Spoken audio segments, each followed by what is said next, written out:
In my past life, when my best friend was at the maternity center, she saw someone take away my daughter and didn't stop them. 8 years later, I found my daughter. She had become a rich heiress. And after we reunited, I was promptly given 100 million.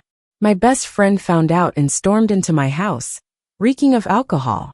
Why wasn't it my daughter who got taken? Why do you get to marry well, and your daughter gets to live an heiress's life, while I'm stuck with a burden, living the life of a working stiff? In a struggle, we both fell to our deaths. Reborn, my friends switched the cribs of our daughters. I laughed. It's not that easy to switch a rich heiress. I held my baby daughter tightly. Her warm body, steady breathing, and gentle baby scent all told me clearly that my daughter was safe and sound in my arms.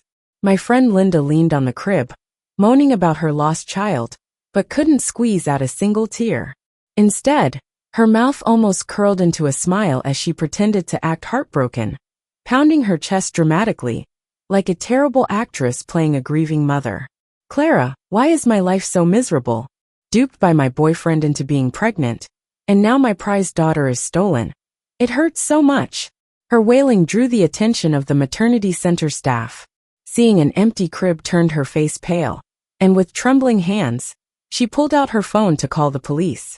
Linda, however, pushed her hand away, pretending to wipe tears that weren't there. No need for the police, she sighed deeply. Maybe it's fate. My daughter might have a better life without a useless mom like me. The staff was dumbfounded, eyebrows furrowed, and gave Linda a strange look. Linda insisted they not call the police. The center, fearing responsibility, complied with her wishes. She glanced at the daughter in my arms and said meaningfully, "Little one, stay close to your mom." Then she walked out lightly as if she hadn't just lost a child. Throughout, I watched Linda's performance silently. I knew Linda, like me, had returned to this life. In the last life, my daughter was taken by a nurse from the maternity center, 2 days after birth. 8 years later, the police caught the nurse. She wasn't a trafficker, but a mentally disturbed woman who hated the rich. She switched my daughter with the wealthy heiresses for a drama of switched identities. My daughter ended up as a rich heiress, and when we reunited, she gave me 100 million. When Linda learned about this, she stormed into my house, drunk, admitting that she saw my daughter taken away and did nothing. "Clara, you should thank me. Without me, your daughter wouldn't live a lavish life." Furious, I slapped her. Linda, enraged, grabbed my throat and pushed me towards the balcony. "Why wasn't it my daughter who got taken? Why can you marry well, and your daughter ends up rich, while I'm stuck living the hard days of a working-class life with a burden?" In the struggle, we both fell to our deaths. When I opened my eyes again, it was the day my daughter was taken. Desperate, I raced to the nursery, finding Linda beside the switched cribs of our daughters. My daughter was still there. Her daughter had taken my daughter's place and was stolen by the disturbed nurse. I kissed my daughter's soft cheeks, the wound in my heart slowly healing as I held her. I couldn't imagine losing her again. For 8 years, day after day, I lived in agony. A soulless shell, clutching my daughter's clothes, lost in the relentless search. But this time, she was with me. My daughter squirmed a little, slowly opened her eyes and smiled at me, as if to say, "Mom, I'm back." Joyful tears streamed down as I held her close, returning to our room. But passing Linda's room, I saw her cozying up to my husband, David. Seeing me, David released Linda, looking flustered, and hurried over. "Honey, don't get the wrong idea. Linda was missing her daughter, and I was just comforting her." I stepped away, avoiding his touch. I'd seen worse in the last life. On the 8th anniversary of my daughter's disappearance, I caught them disheveled on the couch. Linda teasingly traced David's chest. "David, aren't you scared Clara might come back?" David grabbed her hand, lightly biting her finger. "Nah, she's out searching like a lunatic again. If she were gonna find her, it would have happened already. So sick of her grief-stricken face every day." Linda caressed his face, whispering, "Don't be angry, I'll make you happy." Their sickening noise echoed through the house. The double betrayal from my husband and best friend, along with no news of my daughter, consumed me with despair. If not for a police call, I might have jumped from the rooftop that day. David claimed I was so lost in the pain of losing our daughter that he felt invisible, which drove him to cheat. But now, it's clear they'd been cheating long before. His words were to cast himself as the victim, blaming me all along. Linda sniffled, pouting pitifully. Clara, I'm just really sad. Don't misunderstand us. Whenever I think about my daughter, my heart aches. I looked at her coldly. Oh, you're sad? I can't see that. No tears, eyes drier than the Sahara. Want me to put some eye drops for you? I guess she never expected someone as nice as me to speak so coldly. Linda froze for a moment. David frowned and spoke in a cold tone. Clara, Linda is your best friend. You're not comforting her about her missing daughter, and instead saying such harsh words? You're a mom too. Think about it. How would you feel if your daughter went missing? Instantly, I raised my hand and slapped him. David, open your eyes. Our daughter is safe in my arms and she'll never go missing. I glared at the man I once thought the world of. Lies and coldness. In a past life, when our daughter was missing for only 2 months, he gave up and was planning a funeral. Linda was just like him, trying to convince me. I had to go crazy holding a knife to their throats to make David stop thinking that way. Now, even after being reborn and seeing him cheat again, I'm totally unfazed. I don't care anymore. But my daughter is my final boundary. No one can take her from me. Nothing is more important than a daughter lost and then found. Linda's eyes turned red, clutching her heart, sobbing. Your daughter is in your arms, but where's mine? I let out a cold laugh. Then report it to the police. Why didn't you report it? Linda, what are you pretending? I looked into her eyes, emphasizing each word. You abandoned your daughter with your own hands. Linda's face went pale, and she clenched her hands. The next second, she covered her face and began to cry. I wasn't interested in watching her drama anymore, so I took my daughter and returned to my room. Behind me, David's soothing voice was comforting her. There was a loud bang when I shut the door, closing off those disgusting sounds. The next day, I demanded a refund from the postpartum center, citing negligence. They knew they were in the wrong, and refunded me without much fuss.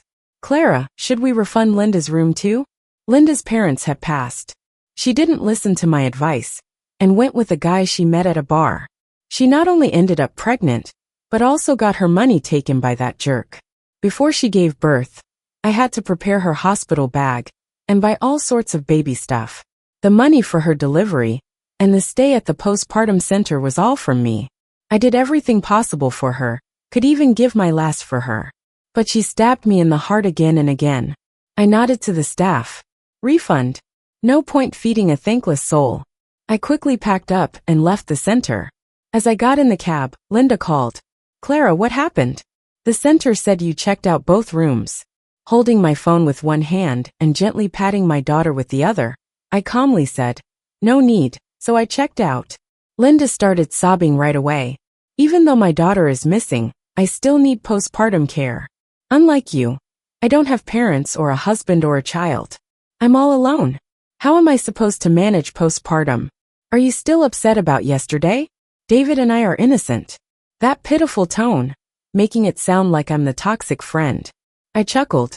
Whether I'm upset or not doesn't matter anymore. What matters is you won't get another dime from me. And just a reminder, don't expect David to lay out money for you. His money is communal property, and if he uses it on you, I have the right to get it back. There was a moment of silence on the other end. Then came a sharp voice through the phone. Linda completely tore off her mask. Clara, why won't you give me money? If you hadn't taken me to the bar, I wouldn't have met that jerk. Wouldn't have been fooled. It's all your fault I ended up like this. Why do you get a good husband while I met a loser? How come you had the money for checkups, when I could barely afford my pregnancy checkups? Her voice was venomous and malicious. Today, I realized she always blamed her failures on me. Linda continued to curse. Who do you think you are? Ugh, as if I care about your measly money. I'll tell you, my daughter will be a rich heiress, and I'll have money as much as I want. You'll never see that kind of cash, you beggar. I smiled lightly. Well, wish you all the best with that dream. I hung up. Found a postpartum center with better security and personal service. After settling in, I sent David the electronic divorce papers. The divorce wasn't smooth, but it got settled eventually. Once out of the postpartum center, I rented a 1-bedroom apartment. To care for my daughter, I started writing novels online. But writing doesn't pay much.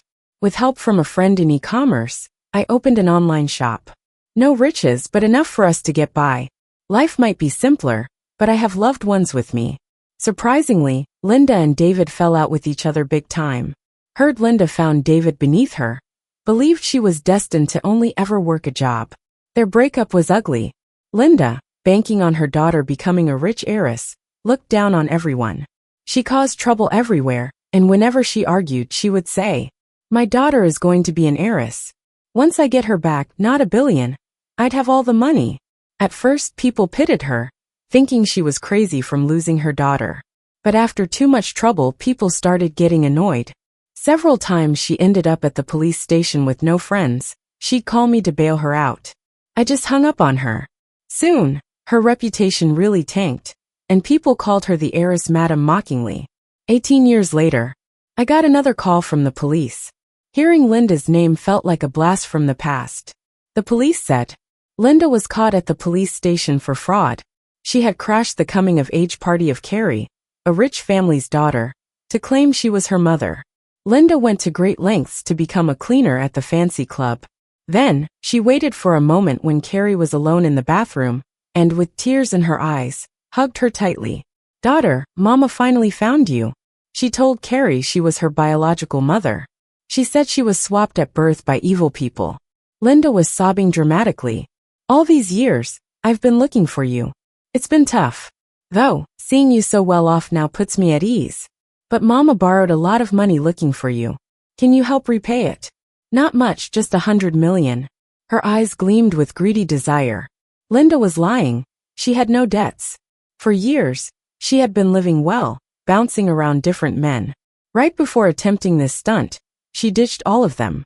When Linda started talking, Carrie was sure she was a scammer trying to con her. So she called the cops. Linda, not wanting to escalate the situation, told them she was simply too caught up in her longing for her daughter, and got the wrong person. Carrie, kind-hearted, decided not to press charges. On the phone, I heard Linda yelling angrily, "Clara, get over here and bail me out. Once I get my daughter back, I'll pay you back double." I calmly said to the officer, "Sorry, I don't know her." Then I hung up as I usually did. A few days later, it was my daughter's 18th birthday. I took her to the mall for some hot pot. There, I saw Linda arguing with a teenage girl. The girl seemed familiar. I couldn't place her at the moment. Linda, with teary eyes, said, "Carrie, I really am your mother. You have to believe me." That's when I figured out the girl's identity. Last time I saw her, she was only 8. She looked more mature now, but I could still see the features of that little girl. She had grown into a graceful young woman with a strong aura of wealth. Even while Linda harassed her, she kept her composure. Linda, afraid Carrie might run or call the cops again, clung to her tightly, saying quickly, "I have proof." Carrie frowned. "What video?" Linda pulled out her phone, showing a video. Carrie's face went through a range of emotions watching it. Linda explained, "This is the video of you being taken from the hospital as a baby." Turns out, Linda had recorded it all those years ago. She had come well prepared for this fraud attempt. Carrie turned pale, stepping back, shocked and skeptical, her lips a thin line, biting her finger, trying to figure out if Linda was for real. After a pause, she questioned Linda, "If you recorded it, why didn't you stop it, just watched as they took me?" Linda stuttered, at a loss for words. She hadn't foreseen that question, scrambling for a response. Carrie seized upon Linda's hesitation, her eyes bright with exhilaration. "This video is fake." She couldn't believe any mother would let their child be taken by bad guys without intervening. So, she concluded Linda had staged it to deceive her. "This video is no proof. It doesn't mean the baby is me. I won't believe you." "Shh," Linda whispered, "keep it down. We can't let anyone else know about this." She knew if the truth about Carrie being swapped came out, their cushy lifestyle would vanish. Then she concocted a story to convince Carrie. The video was taken by my friend Clara. She saw the traffickers but did nothing, splitting us apart for years. Linda quietly told Carrie about the supposed hardships she faced searching for her. Borrowing money, chasing any leads on girls with similar ages abducted, and clutching onto clothes each night for comfort, waking from nightmares. I listened with amusement. Quite the performance, turning reality on its head. Linda really missed her calling as an actress. With watery eyes and a choked voice, she played her role too convincingly, striking a chord with Carrie. Seeing Carrie's silence, Linda sensed the opportunity. To prove she was telling the truth, she offered a DNA test. I know it's hard to believe, but we can do a DNA test. Carrie lowered her head, agreeing. In her heart, she was scared too. Scared of the possibility of being a fraud herself. They set a date for it. To avoid any more incidents, Carrie left first. Linda's grin was radiant. Dreaming of the luxury store clothes across the hall. Imagining herself in them soon. She noticed me and paused. Then, lifting her chin with pride, she boasted. Clara, I found my daughter. She's a rich heiress now, will shower me with cash. If you'd bailed me out, you could have gotten some too, but you lost your chance. Too bad. I had no interest in responding. I took my daughter's hand and began to walk away. Linda blocked our path. Her eyes scanned my daughter. Then she shook her head, teasing disapprovingly. A bit skinny and dark, not like my daughter, who's soft-skinned and rosy-cheeked. But hey, how can someone from a common background compare to my silver spoon daughter? She covered her mouth, laughing in an exaggerated manner. My daughter's dark complexion is natural. She got it from David. She's always hated it when people comment on her skin tone. My daughter, fuming, snapped back right away. Lady, I might not be as pale as you. You're so pale that even your brain is white, can't compare there. Linda turned red with anger, shouting and pointing at my daughter. Clara, is this really how you raise your daughter? No manners, no respect for elders. My daughter planted her hands on her hips. The first thing I learned growing up was to respect people. You though, are you even a person? Whoa, I didn't know technology advanced enough to give pigs human skin. Linda shrieked, raising her hand to slap my daughter. Your mom didn't teach you right, so I will, she threatened. I grabbed her arm. Linda, you're not around your daughter, so you're clueless about raising kids. Don't worry about mine, I said as I let go of her arm forcefully. Linda stomped in frustration, her high-pitched voice piercing our ears. A mother's education is useless. My daughter received top-tier education from professionals. Can you compare to professionals? I couldn't help but chuckle. You really should get your eyes checked. Maybe grab some glasses. Oh wait, more like bifocals at your age. She couldn't see what was right under her nose. Money really does blind people. I nudged past her, pulling my daughter away. Linda stood there baffled. Soon enough, we heard her furious roars from afar. Clara, you're just jealous. This little spat didn't affect my mood as I spent my daughter's birthday with her. Watching her make a wish with her eyes closed, I felt my nose tingling and my eyes getting watery. My daughter. She's been with me for 18 years now. Not a day has passed without me loving her. I've witnessed every moment of her growth. From her first babbles, to calling me mom for the first time. From her first steps to biking to school on her own. From reciting poetry, to topping her grade in exams. Now she's 18, an adult. Safe, sound, and healthy by my side. Nothing matters more than that. Linda was planning to secretly reunite with Carrie. Who knew that this would blow up in the entertainment news the next day, making a huge splash. Everywhere you went, people were discussing this real and fake heiress story. Word was Carrie got publicly humiliated by a rival at school because of this. Carrie ended up in tears. Upon hearing this, Linda stormed to Carrie's school to set her rival straight. Someone streamed it live. In the live stream, Linda was seen pulling a girl's hair like a madwoman. She slapped the girl hard across the face. The girl screamed in agony. Carrie stood by helpless. Try bullying my daughter again, and see if I won't slap your face off. Linda cursed, yanking the girl's hair tighter and spitting on her face. Who do you think you are, daring to compare yourself with a genuine heiress? She sneered. Suddenly, a man shoved Linda aside violently. You lunatic, how dare you hit my daughter? Linda flipped her hair, turning to the man. Both were stunned. David. Linda. The irony, Carrie's rival was David's daughter. David's face hardened. Linda, why do you hit my daughter? He hadn't forgotten how this woman once insulted him, saying she'd move up to high society, a world not meant for lowlifes like him. She even poured slop on him. That humiliation still stung. And now, meeting his nemesis again, finding her bullying his daughter unacceptable. David's daughter briefly explained the situation. Listening, David scoffed. So this is what you call making it into high society, a genuine heiress. Linda flushed with rage. She's not. Stop spewing nonsense. She lunged to scratch David's face, only to get slapped hard. Deny it now, huh? Both daughters were born the same time, and your daughter was indeed kidnapped at birth. The crowd buzzed with gossip. Linda, clutching her swollen cheek, glared daggers at the onlookers. What's all this crap you're discussing? Listen up. Carrie is the real deal, a bona fide heiress. If anyone else claims she's fake, I'll beat you up, she declared, trying hard to clear Carrie's name. But her wild antics undermined her credibility. Why rush to Carrie's defense if they're unrelated? Linda's stunt, backed by David's confirmation, only solidified that Carrie was her stolen daughter. David whipped out his phone, dialing 911. Before you beat anyone else, spend some time at the police station. Linda's face fell, and she tried to flee, but security held her back.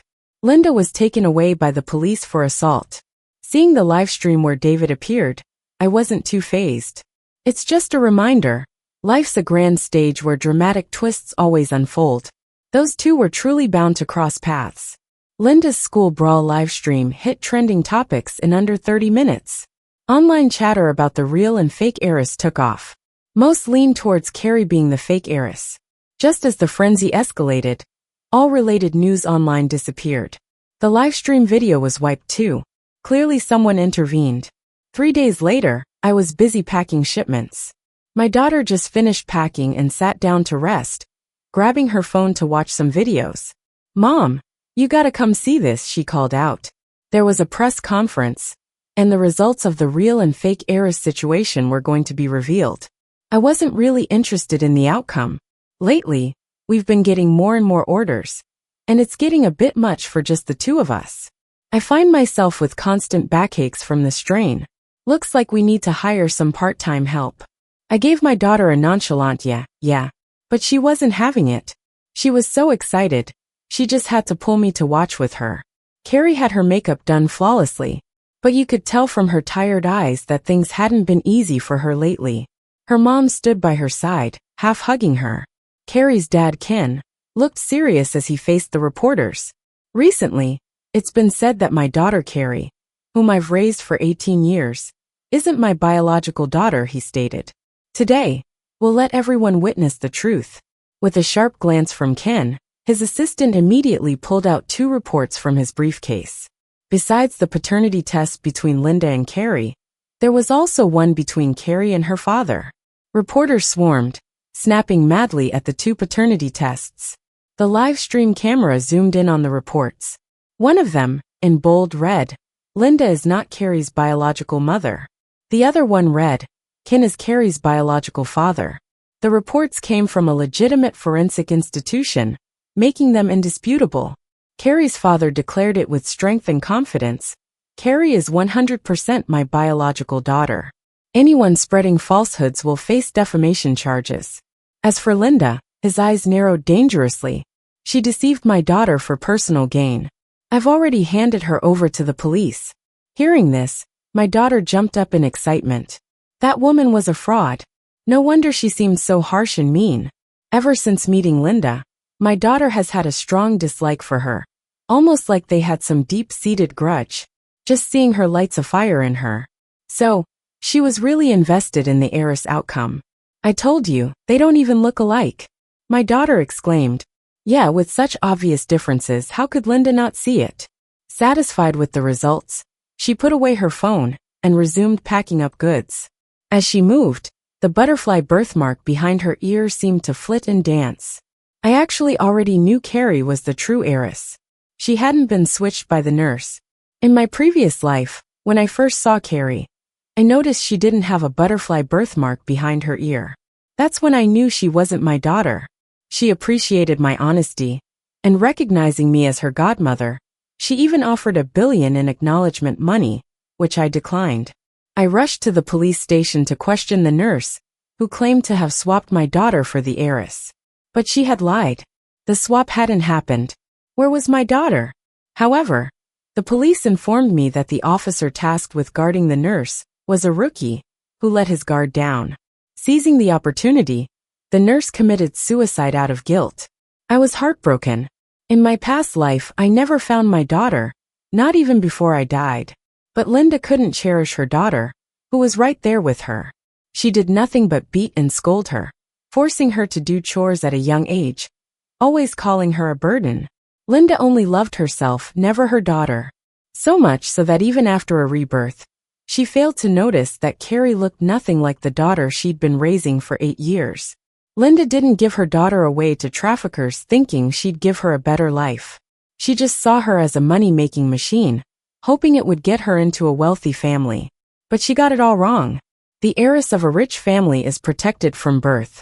It's not that easy to swap one out. If Linda just wanted to reconcile, she wouldn't have ended up in jail. She was too greedy, convinced Carrie had to be her daughter. Before the paternity test results were even in, she repeatedly demanded large sums of money from Carrie, extorting hundreds of thousands. That's fraud.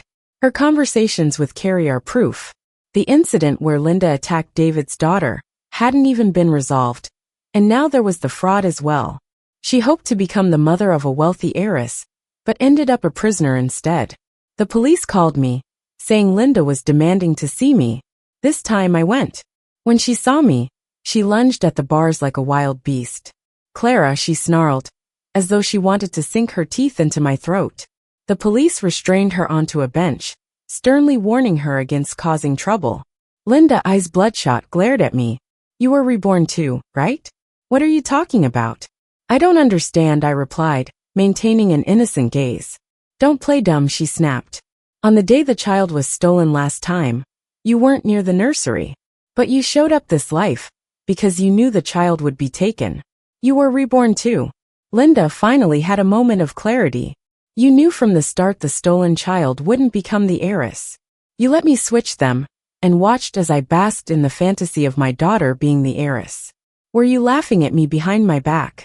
Her voice rose, spittle flying across the bars onto the ground where I stood. "Clara, I ended up where I am today because of you." There it was again. She always blamed others for her mistakes. It was her who chose this path. Her who swapped the children. Her who pursued the claim. Her who demanded money from Carrie. Every step was her own choice. I gave a soft smile. "I don't quite understand what you're saying. But back then, when you chose not to report your missing child, I respected your decision. I didn't force you into anything, so how am I to be blamed?" Linda looked furious, gritting her teeth. "So you really were reborn." I grabbed my bag and stood up. "Seems like you've lost your mind, talking nonsense about being reborn. We have nothing left to talk about, Linda. Goodbye forever." I turned and walked away. Behind me, Linda's angry shouts mixed with the sound of handcuffs hitting the bars. "Clara, don't go. Tell me, what went wrong? Why isn't my daughter living the rich life? Where is she? Where on earth is she? I'll never tell her the truth. I want her to live a life filled with confusion. Just like I don't know where my daughter's remains are from the last life." The TV was broadcasting the trial of Linda's case. I was in the kitchen making lunch. The doorbell rang. My daughter ran to open it. A cheerful, lively voice came from the doorway. "Auntie, I came to see you." The girl smiled warmly, her face so incredibly similar to the one on TV earlier. I welcomed her inside. The girl placed the fruit she brought on the table. "Auntie, thank you for supporting my education. I saved some money from my part-time jobs and bought some fruit. Please don't mind it. I'll study hard and won't let you down. When I get into a top college and find a good job, I'll buy you some bird's nest." I smiled and accepted it without hesitation. "Stay and have lunch with us." Her eyes lit up with excitement. "Okay. This girl is the orphan I've been supporting. She was once Linda's daughter stolen years ago. When Linda's daughter was taken, I immediately contacted a private investigator. Using the knowledge from my past life, I got the investigator to track down the nanny. The investigator found the nanny just when her plan to switch babies failed. She took it out on Linda's daughter. The investigator called the cops and saved Linda's daughter. The nanny, just like in my past life, committed suicide out of guilt while on the run. Since Linda hadn't reported anything back then, the police had no record. They couldn't find the girl's relatives and sent her to an orphanage. Hearing about Linda's daughter's ordeal always felt like a heavy blow to my heart. I knew that in my past life, my daughter likely met a tragic end too. For 18 years, I've regularly visited Linda's daughter at the orphanage. Later, I also supported her education. She's grateful and always greets me with a big smile. In my past life, losing my daughter made me treat her like she was half my own. She didn't have a mother's love. I lost a daughter. We leaned on each other, healing our wounds together. So in this life, I couldn't just turn my back on her after her birth mother abandoned her once again. Thankfully, she's safe. Her smiles at the orphanage are much more genuine than before when she was with Linda. Putting aside the urge to help shouldn't mean ignoring wrongdoing. If everyone thought that way, wouldn't the world grow colder, allowing wrongdoing to flourish? As long as it's safe, step in when needed. The end.